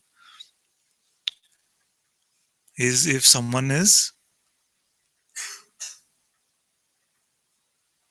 really coming to satsang just to show off their spiritual ego. You see? Not coming with any openness, any sincerity, or just coming to show what they have discovered. So their question, they put it like a question, but actually it's just showing off. You see? So if it continues like that, although it's not really happened, but I see maybe that's when I would say maybe you take a break,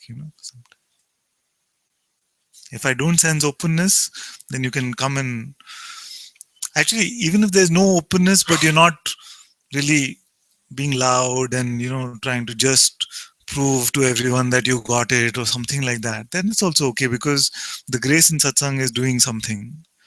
But if you're just like this, then I might say, you take a break.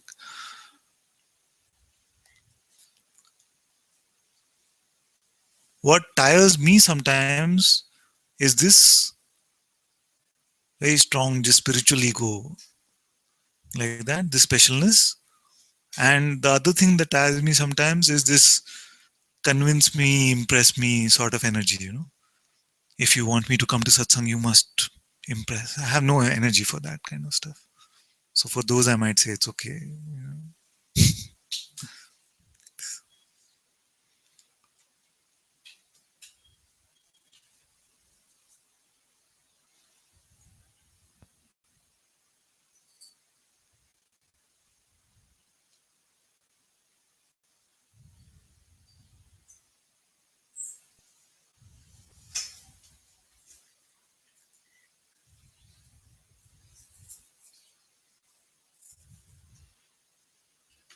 Although now that you mention it, it might not be such a bad thing sometimes to say. Please come. Thank you for widening my horizons a little bit.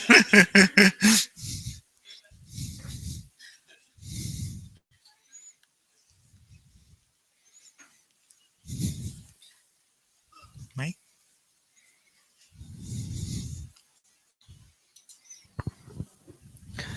I saw that earlier also I wanted to share or ask a question. And then when I discovered that it's all going to be permanently on YouTube, it was kind of there was a bit of a hesitance for the reason being that this satsang is apparently a kind of a circle of trust or place where we can freely expose ourselves and things like that. And there's something that doesn't want this to be permanently and forever available on YouTube for all sorts of characters who can access this. And so I was wondering whether it's a question only for me or whether others also have this concern. And then there was a disclaimer form, which I really didn't even think before I signed. But Now he's thinking. no. But the point being that in times of vulnerability and in times of a very private sharing, there is that reservation about why should it be. See, Hangouts is one thing, it's still people watching who are connected to you, but permanent YouTube videos, I'm a bit, so I would want to engage you with that question. I'm not confronting you, but That's a good one. The reason why should be fairly obvious. It is that many have similar questions. And when they watch the YouTube, they like the interactivity that happens, and their question they feel got answered through this. You see, many videos I watched of Guruji also before I met him, and I felt like so much clarity came because of this interaction. And I felt like every video I was clicking, the questioner was asking my question. Every video I was clicking, the questioner was asking my question. The second thing to inquire into is, what are we trying to protect really? What are we scared to expose? You see, I am here fully available.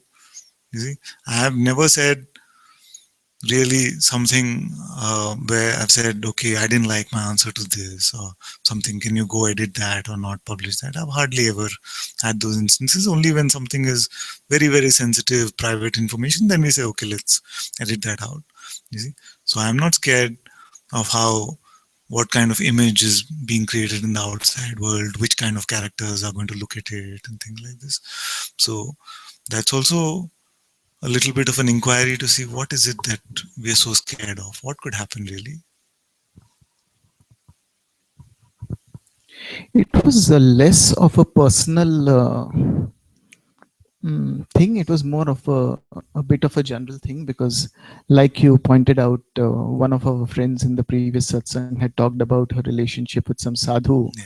And I thought that was so private that it shouldn't be on YouTube forever, because it was really a but she was okay with that. She also she knew that this is what is happening in the broadcast, and what can also be done is that if any of you feel that what I said should not be out there, we can always edit it out.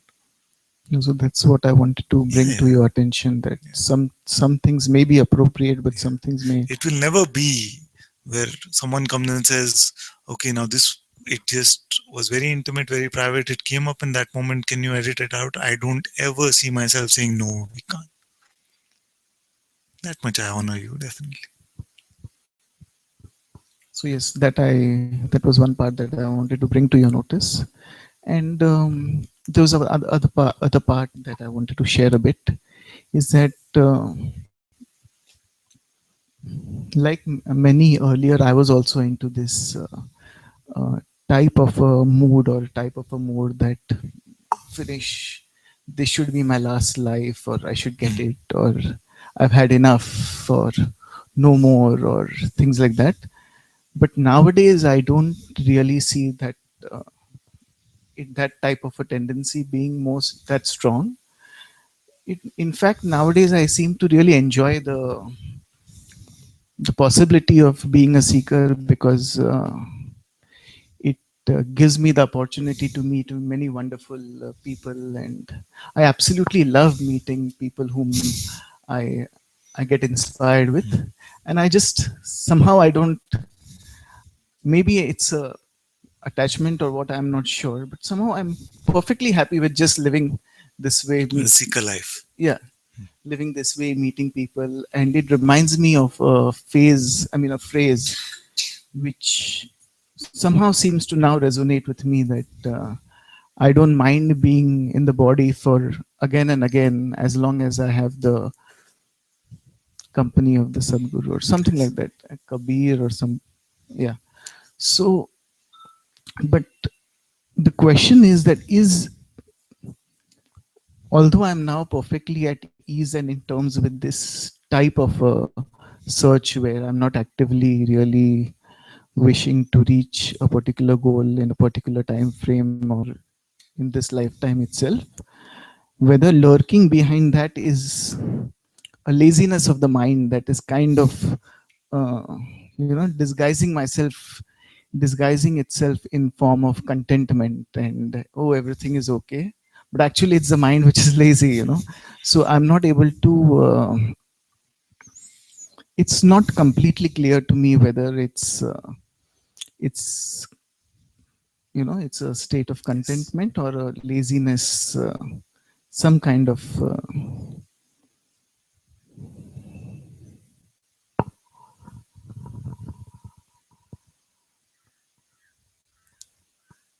This is good. Many times I ask in satsang, are you really done with the play or not?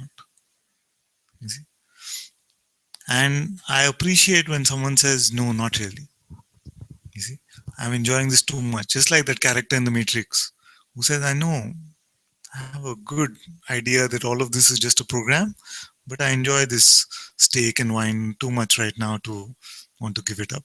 You see? So if you're enjoying the play of seeker, nothing can stop you. You see? Usually, what I find is that any identity eventually ends up in some form of suffering or the other. That is when we want to be rid of it. But we don't have to be in a rush for that. I'm not in a rush for that. You see? So if you say this is sweet play to be in the company of these beautiful sages, I meet people, inspiring people, it's nice. And you're enjoying this. Yes, this realm is here for this joy. Enjoy. You see? I can say from my own experience that the relationship of seeker and master, although it is sweet, it is nowhere as sweet as the relationship of oneness with the master. You see? This nectar which is available in this is not available in even the seeker identity. So that's what I can tell you from my experience. Although the seeker play here also went on for many years, and it's fine. I enjoyed also. Looking back, I can say it was enjoyable. and yet I must also say that there is not such a strong identification with this. I mean, there is a general kind of witnessing, if you say, of this character Sandeep. He has certain characteristics, and there is a kind of a gentle acceptance of the particular traits that this character has. This character likes to keep coming to Tiruvannamalai, keep sitting in Maharaj's room and just meditating there and inquiring and things like that. And somewhere in the background, there's a very gentle acceptance of whatever this character is. And somewhere in the background, there are two kind of a knowing lurking. Is one is that whatever this character is doing, there is something which is always free. And another kind of knowing is that this character will someday get it, So maybe now, maybe 50 lifetimes later, maybe a few hundred years later, but there is that kind of knowing in the bones that the journey will culminate, and also there is a knowing that there is a part which is completely free and there's a part which is being played, and that which is being played is being enjoyed. And so yeah, so But the question was about whether all this is disguising a laziness of the mind.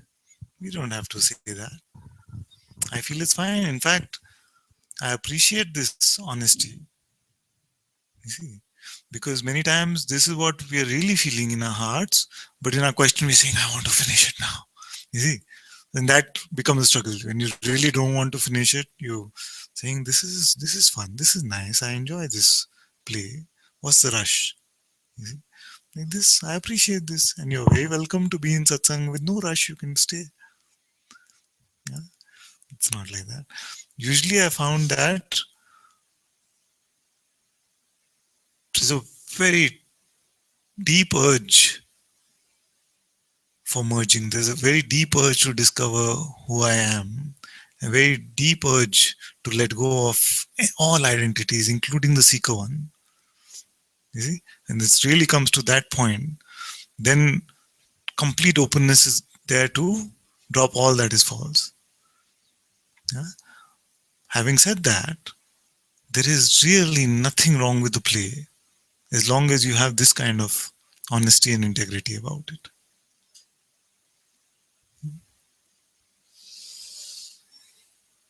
Because this doesn't cause dissonance, you see. Dissonance is caused when actually this is what we really desire, to lead this seeker life, but we are actually reporting that I want to end it, it's finished now, let this be the end. Then that causes some dissonance.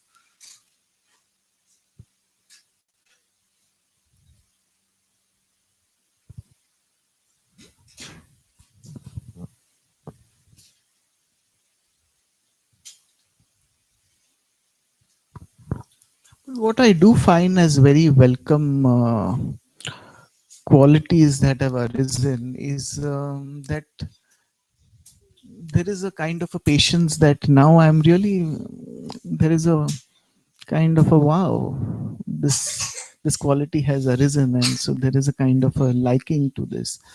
For example, if earlier I would sit to meditate, and if I wouldn't have any absorptive state or Yes. any experience, I would be, oh, this was a bad one, you know, Yes. next time I hope. But now even I see that even at times when I'm just sitting and as such nothing esoteric or Yes. nothing profound is happening, and as such the mind is wandering more often than the benchmark or things like that. It's somehow quite at tranquility with the phenomenon of the mind wandering away, and not really judging harshly or not really chiding about, you know, oh, you've been meditating for years, so how come still your mind is not Yes. so I'm happy to observe that, and it's not a question, but it's Yes, just yes, coming it's out, good. It's and good. I'm It just sounds good. sharing There's more of this. an okayness with all of this. Right.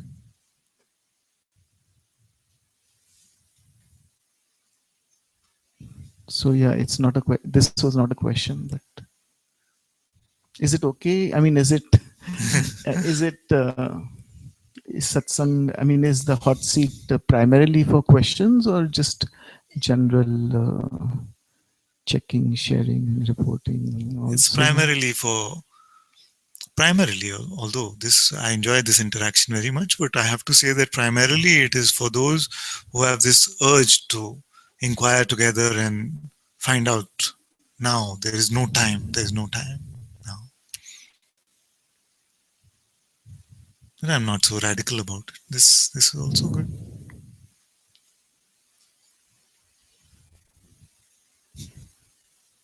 so time is up. Thank you very much once again.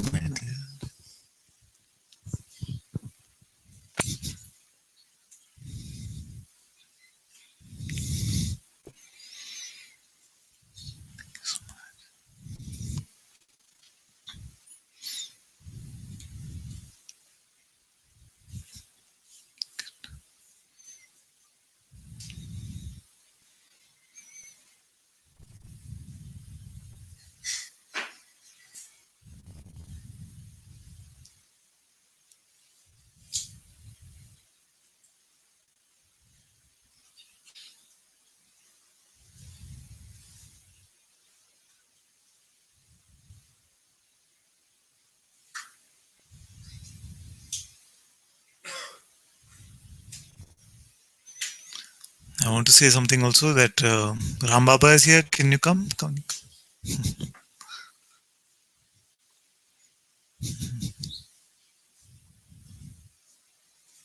Please come. Please have a seat.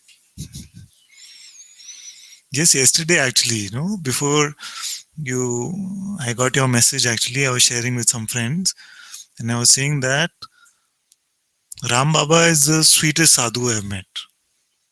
I was sharing. And why is the sweetest sadhu? Because he doesn't have the sadhu ego. He doesn't have this sadhu airs about him. He's the sweetest one.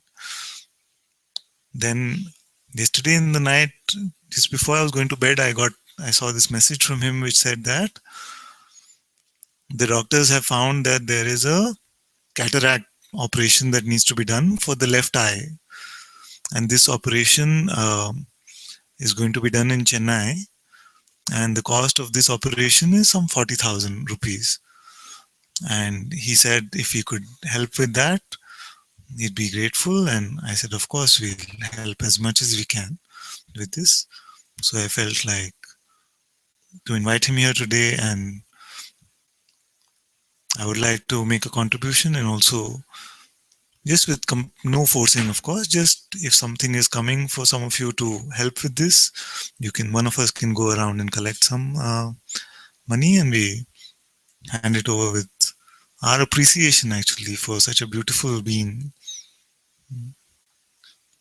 And with Guruji's grace, I'm sure everything will go very well with this operation.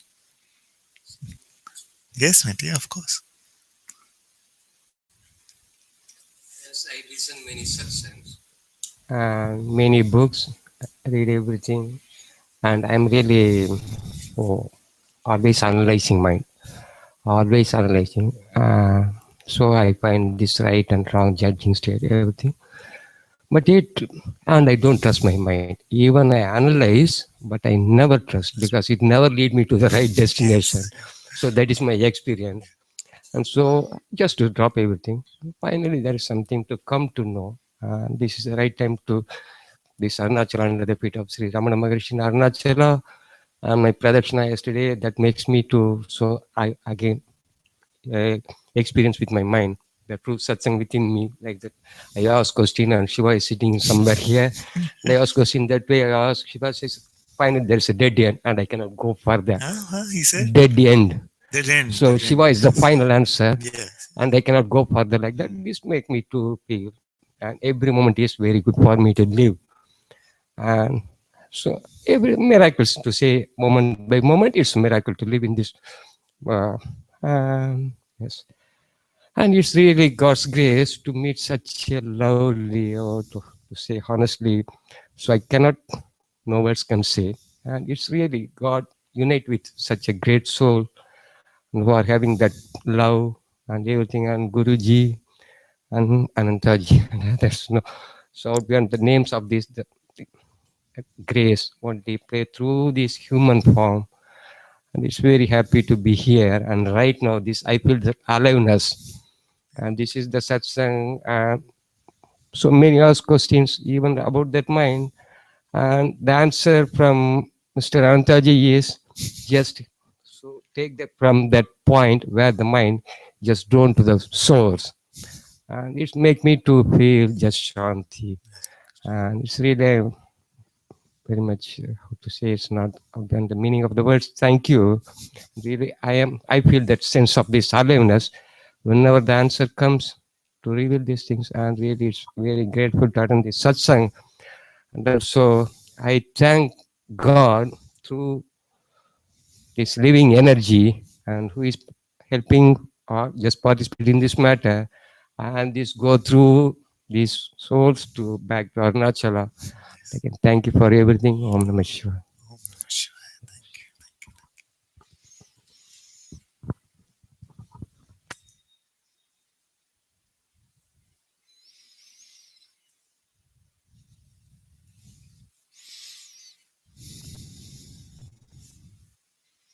Thank you all so very much for joining Satsang this evening.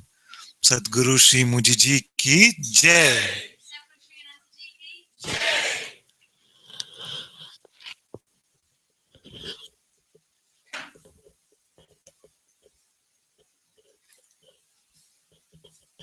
Wait for some